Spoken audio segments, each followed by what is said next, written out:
గుంటూరు మిర్చి యార్డు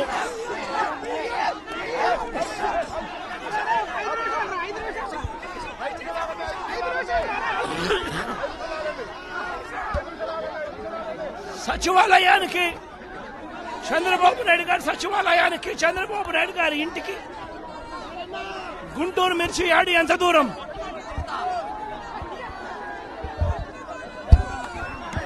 సచివాలయానికి తన సచివాలయానికి కూతవేటు దూరంలో ఉన్న గుంటూరు మిర్చి యార్డులో రైతులు పడతా ఉన్న అవస్థలు చంద్రబాబు నాయుడు గారికి అర్థం కావడం లేదు.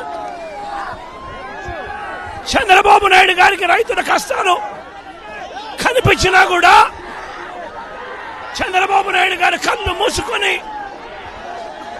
రైతులను కష్టాల పాలు చేస్తా ఉన్నాడు. ఈరోజు ఇదే గుంటూరు మిర్చి యార్డులో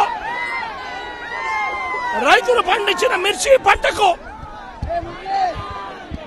కనీసం 10-11 వేల రూపాయల డబ్బులు కూడా రావడం లేదు. రైతులు కష్టపడి తాము పండించిన పంటను అమ్ముకోలేని పరిస్థితిలో రైతులు ఈరోజు ఉన్నారు. రైతులకు ఈరోజు ఒకవైపు తెగుళ్ల వల్ల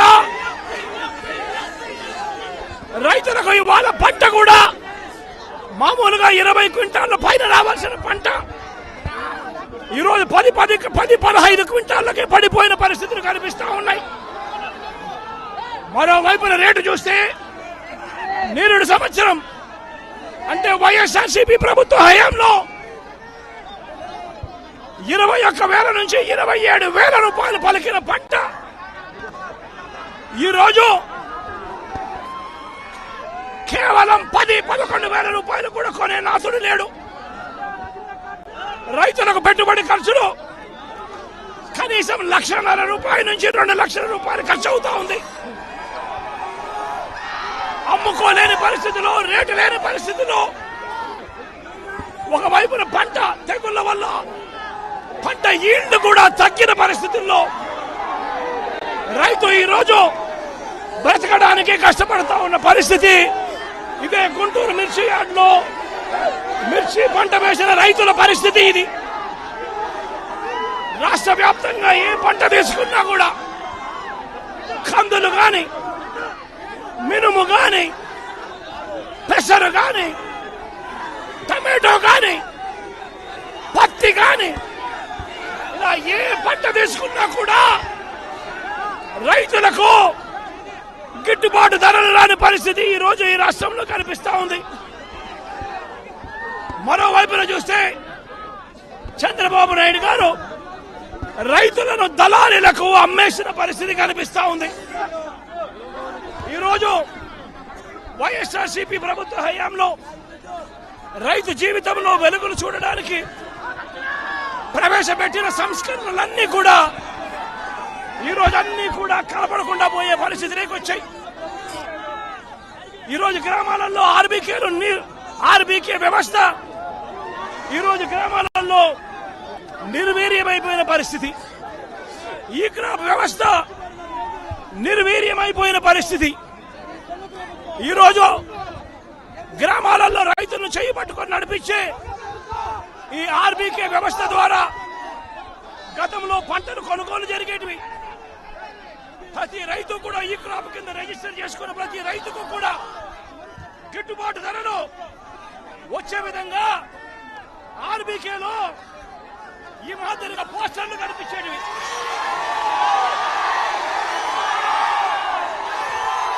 ప్రతి ఆర్బీకేలో కూడా ఈ మాదిరిగా పోస్టర్లు కనిపించేటివి. ఈ గిట్టుబాటు ధరల కంటే కూడా తక్కువ రేటుకు ఏ రైతు అమ్ముకోవాల్సిన పరిస్థితి వచ్చేది కాదు. ఒకవేళ అమ్ముకోవాల్సిన పరిస్థితి ఏ రైతుకైనా ఉంటే ఆ రైతు ఆర్బీకేకి వచ్చి రిజిస్టర్ చేసుకుని 1907కు ఫోన్ చేస్తే చాలు, ఆ రైతులకు వెంటనే ప్రభుత్వం జోక్యం చేసుకుని పంటలు కొనుగోలు చేసే పరిస్థితి. ఆ రోజుల్లో ధాన్యం ప్రొక్యూర్మెంట్ కు 65,000 కోట్ల రూపాయలు ఖర్చు చేసి ధాన్యం కొనుగోలు రాష్ట్ర ప్రభుత్వం రైతులకు గిట్టుబాటు ధర ఇప్పించే కార్యక్రమం చేస్తే ఈ రోజు ధాన్యం కొనుగోలులో ఏ రైతుకు కూడా కనీస ధర రాలేదు. ప్రతి ఇతర పంటల కొనుగోలుకు వైఎస్ఆర్సీపీ ప్రభుత్వ హయాంలో 7,000 కోట్ల రూపాయల పైచీలకు ఇతర పంటల కొనుగోళ్ల కోసం ఖర్చు చేసి ప్రతి రైతును కూడా ఆదుకున్న పరిస్థితి మా ప్రభుత్వంలో ఉంటే ఈ రోజు రైతులకు గిట్టుబాటు ధర ఇప్పించాలన్న ఆలోచన లేదు.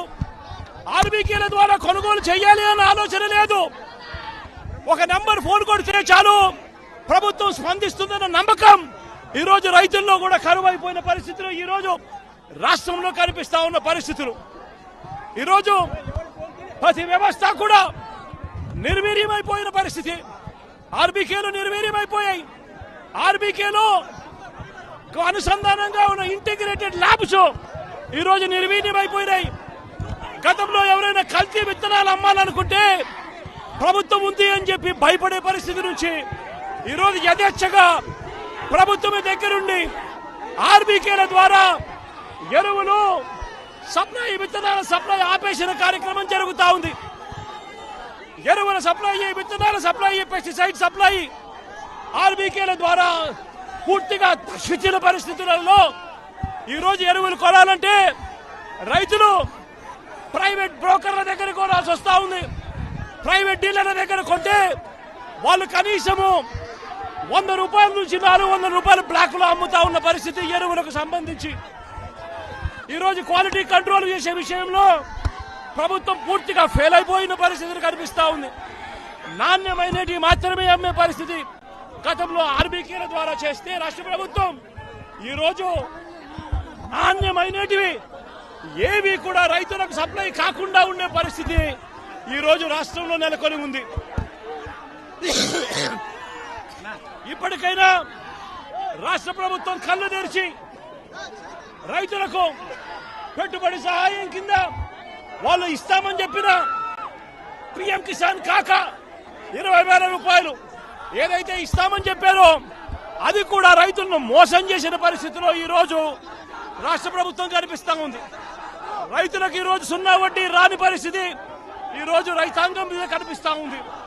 ఈ రోజు ప్రతి విషయంలోనూ కూడా రైతులు ఈ ప్రభుత్వంలో నష్టపోయిన పరిస్థితుల మధ్య చంద్రబాబు నాయుడు గారు ఇప్పటికైనా కళ్ళు తెరవాలి, గుంటూరు మిర్చి యార్డుకు రావాలి, వచ్చి రైతుల కష్టాలు తెలుసుకొని రైతులకు కనీస గిట్టుబాటు ధర వచ్చే విధంగా రైతుల కోసం చంద్రబాబు నాయుడు గారు గట్టిగా నిలబడకపోతే తీవ్రమైన పరిణామాలుంటాయి. రాబోయే రోజుల్లో రైతుల తరపున చంద్రబాబు నాయుడు గారిని హెచ్చరిస్తా ఉన్నాం. ఈ రోజు ఇక్కడ కూడా పరిస్థితి ఏమిటి అంటే ఒక ప్రతిపక్ష నాయకుడు ఇక్కడికి వస్తున్నాడు అనంటే రైతులతో మాట్లాడే ప్రయత్నం చేస్తున్నాడు అనంటే కనీసం పోలీసుల భద్రత కూడా చంద్రబాబు నాయుడు గారు ఇవ్వని పరిస్థితి. నేను ఇదే చంద్రబాబు నాయుడు గారికి చెప్తా ఉన్నా, ఎల్లకాలం ఈ ప్రభుత్వం ఉండదు. రేపొద్దున ప్రతిపక్షంలో మీరు కూర్చున్నప్పుడు ఇదే మాదిరిగా పోలీసు భద్రత మేము తీసేస్తే ఎలా ఉంటుందో ఒక్కసారి ఆలోచన చేసుకో చంద్రబాబు. నువ్వు చేస్తా ఉన్నది కరెక్టా కాదా అన్నది కూడా ఒకసారి ఆలోచన చేసుకోమని చంద్రబాబు నాయుడు గారికి ఈ సందర్భంగా గట్టిగా చెప్తా ఉన్నాం, విజ్ఞప్తి చేస్తూ.